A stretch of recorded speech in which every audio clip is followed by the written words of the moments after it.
Dans le chapitre précédent, vous avez mené des entretiens utilisateurs. Vous avez défini un panel d'utilisateurs avec des tranches d'âge, avec des catégories socio-professionnelles. Et vous avez finalement interrogé ces personnes afin de recueillir ou de collecter le besoin utilisateur. Désormais, vous allez créer ce que l'on appelle des personas. Avec Lorraine, vous allez voir comment des profils types, profils parfois extrêmes, parfois contradictoires, n'ont pas toujours la même vision du produit ou du service que vous êtes en train de développer. Ce sera un fil rouge pendant toute votre gestion de projet agile. Maintenant que j'ai fait passer beaucoup de tests utilisateurs et que j'ai envoyé des sondages sur les réseaux sociaux et les forums, j'ai accumulé suffisamment d'informations en fait pour réussir à définir les grandes familles des utilisateurs qui vont utiliser le produit, c'est-à-dire le jeu grandeur nature spécial zombie. Alors, les grands utilisateurs, en fait, c'est ce qu'on appelle en design des personas. Quand on les définit, ce sont des profils types, des profils théoriques. Le plus simple, c'est toujours de commencer par les profils extrêmes, comme on l'a vu au chapitre précédent, parce que, en fait, c'est ceux qu'on va pouvoir trouver le plus facilement. Extrêmes dans les deux sens. Dans notre cas, extrême numéro 1, ça va être celui qui y joue très souvent, et l'autre extrême, ça va être celui qui n'y joue jamais. Alors, le premier utilisateur extrême, qui est majoritairement inspiré de Ulysse, que vous avez rencontré, c'est Elias. Elias, c'est le joueur en série. Je rajoute toujours un petit narratif comme ça à mes personas, ça me permet de mieux les connaître, en fait. Alors, Elias, c'est quelqu'un qui va y jouer très souvent, on l'a vu, sa récurrence, ça va être au moins 2 fois par an, c'est une moyenne. Son objectif dans le jeu, ça va être de progresser, de monter en compétences, parce que, en fait, Elias, il prend vraiment ce jeu au sérieux. Le cas d'usage, ça va être donc un cas dans lequel il va utiliser le produit, dans le cadre dans lequel il va jouer. Ça va être par exemple parce qu'il a entendu parler d'un nouveau jeu qui est sorti et comme il collectionne un petit peu ses expériences, il a tendance à vouloir tester tout ce qui sort sur le marché. Donc son cas d'usage, c'est il va tester un nouveau jeu qui vient de sortir. Elias a tendance à classifier ses expériences pour comparer celles qu'il a préférées de celles qu'il a moins aimées. Son caractère à Elias, c'est quelqu'un de discret, il est plutôt solitaire. Il est stratège et organisé. Pourquoi ? Parce qu'il a déjà joué à ce jeu-là, il connaît comment ça fonctionne, il est plutôt bien préparé. Et c'est quelqu'un qui est globe-trotter, qui a l'habitude de beaucoup voyager. Alors en fait, la photo que j'ai prise pour Elias, c'est une photo d'une banque d'images gratuite, c'est la photo d'un inconnu. Et pour pas regarder sans arrêt la photo de quelqu'un que je connais pas, ce que je fais en général sur mes personas, c'est que je les recrée ensuite sur Illustrator en flat design. Alors donc voici le nouveau visage d'Elias, le premier utilisateur extrême. On passe maintenant au deuxième utilisateur extrême, donc celui qui n'y joue jamais et qui reste à convaincre, c'est Vincent. Vincent, que j'ai appelé le fan hésitant. Fan pourquoi ? Parce qu'il est déjà dans la culture zombie, il joue aux jeux vidéo zombie, mais il n'a pas encore passé le pas, il hésite. Il a un petit peu peur en fait.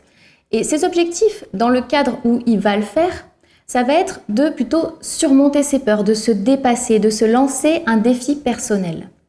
Le cas d'usage, typiquement pour Vincent, c'est quelqu'un en fait qui va attendre de se laisser convaincre, en général soit par un ami qui va le pousser à participer, soit par un nouveau jeu, un nouveau site internet dont la narration, dont le storytelling va lui donner envie. C'est quelque chose qu'il attend que ça corresponde à ses attentes en fait. Son caractère à Vincent, donc au contraire, il va être assez introverti, il va être généreux, il est tactique parce qu'il a l'habitude de jouer aux jeux vidéo, donc il connaît un petit peu comment ça fonctionne, ça va être en général un bon joueur. Alors Vincent, voici son visage. Et nous allons passer maintenant à un profil type d'utilisateur pour ce jeu-là, donc ça va être vraiment celui qu'on rencontre le plus souvent, c'est Robin. Robin, c'est ce que j'ai appelé l'aventurier curieux. Il n'a pas encore 30 ans, justement. 30 ans, il le voit comme un cap à franchir et avant ses 30 ans, il va cumuler des expériences un petit peu originales et un petit peu folles. Alors, Robin, sa récurrence, ça va être seulement une fois dans sa vie pour tenter l'expérience. Son objectif dans le jeu, c'est tout simplement de s'amuser, de ressentir des sensations fortes. Et le cas d'usage, pour Robin, ça va être, il va pas y jouer comme ça à ce jeu-là parce que les zombies, c'est pas tellement sa culture, mais en revanche, il va attendre une occasion spéciale, par exemple un anniversaire ou un enterrement de vie de garçon. Donc une occasion spéciale pour jouer à un jeu qui sort vraiment de l'ordinaire. En général, il va être d'ailleurs leader dans cette inscription, il va amener ses amis sur le jeu. Son caractère, c'est au contraire de Vincent, quelqu'un de extraverti, de bon vivant, de bout en train, puisqu'il va entraîner les autres, et il est sportif. C'est quand même quelqu'un qui est en forme et qui va être capable de jouer au jeu avec de l'endurance. Le visage de Robin, en flat design, le voici. Et alors maintenant que je vous ai montré 3 personas, qui sont tous masculins, vous allez me dire, il n'y a pas de filles. Alors, il n'y a pas de filles, c'est vrai et faux. Entre guillemets, un persona, c'est un profil type, théorique. Pourquoi j'ai choisi, par exemple, pour Robin, un persona masculin? C'est parce que ça va être dans ce groupe d'utilisateurs, dans le groupe Robin, ça va être majoritairement des hommes qu'on va rencontrer. Ça ne veut pas dire qu'il n'y a pas des filles. Dans le persona Robin, il peut y avoir des filles. Mais en analysant un 4e type de profil, je me suis rendu compte qu'en fait, il y avait un profil qui était entre 2 personas. Quelqu'un qui était à mi-chemin entre Robin et Vincent. Alors, en fait, en général, ça arrive assez souvent. Quand on a ça, quelqu'un qui est à l'entrecroisement de 2 personas, ça vaut la peine d'en créer un à part entière. Ce persona, c'est Clémence. Clémence, c'est quelqu'un qui est assez jeune, elle a la vingtaine. Elle va avoir une fréquence de jeu qui va ressembler à Robin, c'est-à-dire une seule fois dans sa vie, elle va tenter l'expérience. C'est quelqu'un qui aime bien sociabiliser, qui aime bien s'amuser, etc. Donc elle a plutôt un caractère extraverti qui va ressembler à Robin. En revanche, elle est calme, comme Vincent, et elle n'a pas un tempérament de leader, c'est-à-dire qu'en général, elle va avoir attendu de se faire convaincre par quelqu'un, elle va rejoindre un groupe d'amis, et elle va vouloir tenter une expérience plutôt pour l'expérience de groupe et l'amusement collectif. Le cas d'usage de Clémence, ça va être de rejoindre ce jeu en général parce qu'il y a eu un appel collectif d'un groupe qui va l'entraîner là-dedans. Ça peut être dans le cadre, par exemple, professionnel, pour faire du team building par exemple, ou ça va être parce qu'il y a une équipe de filles qui veut constituer une équipe exclusivement féminine et donc elle va rejoindre le groupe, ou alors un groupe mixte. Le usage de Clémence, c'est celui-ci.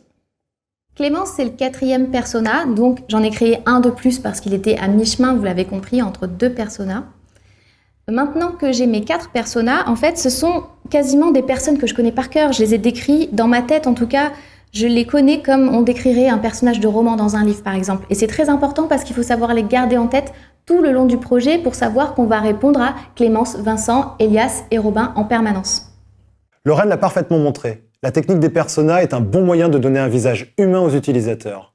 En gestion de projet agile, vous serez intéressé par satisfaire le client à tout prix. Pour autant, gardez en tête toujours la façon dont l'utilisateur va se servir du produit ou du service à développer. Il est très important que cette information soit communiquée largement entre les membres de l'équipe. C'est pourquoi nous allons mettre en scène ces personas dans ce que nous appelons le storyboard dans le chapitre suivant.